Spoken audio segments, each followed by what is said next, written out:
যোৱাকালিৰ পৰা ঘটনাটো আৰম্ভ হৈছে যেন হওক এইটো আমাৰ কাৰণে খুব দুৰ্ভাগ্যজনক যি হৈছে মুঠতে কণ্ট্ৰল হ'ব লাগে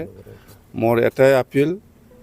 যে আজি দিনভৰ যিখিনি হুলস্থুল হৈ আছে সেইটো আমাৰ কাৰণে দুৰ্ভাগ্যজনক যোৱাকালিৰ পৰা আৰম্ভ কৰি আৰু মই এটাই আপিল কৰিম যিহেতু আদিবাসীসকলেও আমাৰ এই অঞ্চলৰে বাসিন্দা বড়োসকলেও এই অঞ্চলৰে বাসিন্দা আমি একেলগে থাকিবই লাগিব ভৱিষ্যতেও সেইকাৰণে মোৰ এটাই আপিল যে আমি যেহেতু এই অঞ্চলৰে মানুহ কোকৰাঝাৰৰে মানুহ বা BTCৰে মানুহ আমি সকলোৱে মিলি পেলাই থাকিব লাগিব ইয়াত যাতে কোনোবা থাৰ্ড পাৰ্টিৰ কথা লৈ পেলাই আমাৰ মাজত হুলস্থুল পৰিৱেশ নকৰে তাৰ কাৰণে মই আপিল কৰিছোঁ ইয়াত নিশ্চয় ৰাজনীতিকভাৱে কোনোবাই নিশ্চয় এডভান্টেজ ল'বৰ কাৰণে বিচাৰিব আৰু বিচাৰাটো মই দেখিবলৈ পাইছে মুঠতে আদিবাসীসকলৰ যিমান দল সংগঠন আছে মই সকলোকে অনুৰোধ কৰিছোঁ আপোনালোকেও সমাজত এটা মেছেজ দিয়ক যি হৈছে নিজৰ জাগাত যাতে থাকে আৰু বড়ো সমাজকো মই কৈছোঁ যে আপোনালোকেও সবে এই অঞ্চলৰে মানুহ যেহেতু আমি সকলোৱে শান্তিকে থকাটো আমি বিচাৰোঁ যাতে কোনোবা থাৰ্ড পাৰ্টিৰ কথা লৈ পেলাই যাতে হুলস্থুল নকৰে আজি যেটো পৰিৱেশ হৈ আছে মানে একজনে একজনৰ ওপৰত ডাউট হৈ পেলাই বা কনফিউজন হৈ পেলাই সেইফালে কথা লৈ পেলাই যেটো হুলস্থুল পৰিৱেশ এইটো যাতে আমাৰ আদিবাসী হওক বা বড়ো সমাজে হওক যাতে নিজৰ জাগাত ভালকৈ থাকে কোনো হুলস্থুল পৰিৱেশ হ'ব নালাগে আইন আছে যোনে দোষী কাম কৰিছে ইয়াৰ ওপৰত আইনে ব্যৱস্থা ল'ব নিশ্চয় ল'ব আমি যিমান দূৰ জানো দিছপুৰৰ লগতো মই কথা পাতিছোঁ মুঠতে আইনটো হাতত তুলি লোৱাটো ঠিক নহয় যি হৈছে আৰু ইয়াৰ পিছত যাতে হ'ব নোৱাৰে তাৰ কাৰণে মই সকলো শ্ৰেণী ৰাইজক আদিবাসী হওক বা আমাৰ বড়ো সমাজে হওক সকলোৱে মিলি পেলাই থকাটো আমি বিচাৰোঁ সবে এই অঞ্চলৰে মানুহ আমি সদায় থাকিব লাগিব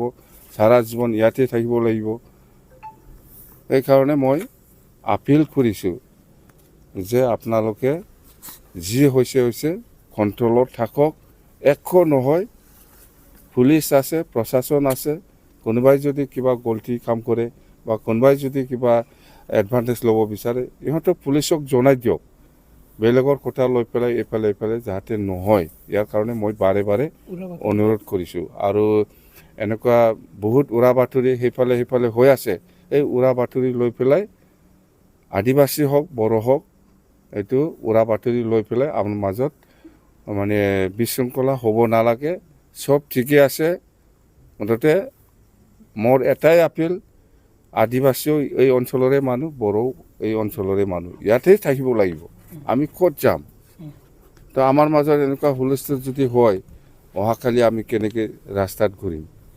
আমি স্কুল পঢ়িব লাগিব বাজাৰ কৰিব লাগিব একে বাজাৰত যাই আমি একে স্কুলত পঢ়ি আছোঁ আমি এই পৰিৱেশটো আগৰ নিচিনা যাতে ৰাখে আমাৰ উদ্দেশ্যটো হ'ল অঞ্চলত শান্তি বজাই ৰখা আমি সকলোৱে একগোট হৈ থাকিব লাগিব কোনো কাৰোবাৰ উৰা বাতৰি লৈ পেলাই যাতে হুলস্থুল নহয় ইয়াৰ কাৰণে মই বাৰে আপিল কৰিছোঁ ল এণ্ড অৰ্ডাৰ চিচুৱেশ্যনটো কণ্ট্ৰল কৰাৰ কাৰণে যিখিনি পৰ্যাপ্ত নিৰাপত্তা ৰক্ষী বা ৰেপ আছেনে মই যিখিনি জানো যথেষ্ট আছে আৰু দিছপুৰে যিমান লাগে যিখিনি কণ্ট্ৰল কৰিবৰ কাৰণে যিখিনি ফ'ৰ্চ লাগে নিশ্চয় দিছপুৰে ইনিচিয়েটিভ লৈছে আৰু মই শুনিছোঁ অলৰেডি মানে দিছপুৰৰ পৰা কিছু নিৰ্দেশ দিছে যাতে একো ঘটনা হ'ব নোৱাৰে তাৰ কাৰণে প্ৰশাসনে যথেষ্ট ফ'ৰ্চৰ দৰকাৰ আছে সেইখিনি মই গম পোৱা মতে আহি পাইছে খবৰটো কি পাইছে আপুনি পৰিস্থিতি নিয়ন্ত্ৰিত নাই এতিয়াতো আপাতত কণ্ট্ৰলত আছে একো হোৱা নাই কিন্তু এটাই আহ্বান এতিয়া পৰ্যন্ত যিখিনি চিটুৱেশ্যন হৈছে এতিয়া আপাতত একো নতুন ঘটনা হোৱা নাই এই পৰিৱেশটো সদায় থাকক আদিবাসীও চেষ্টা কৰক বড়োসকলেও চেষ্টা কৰক মোৰ এটাই আহ্বান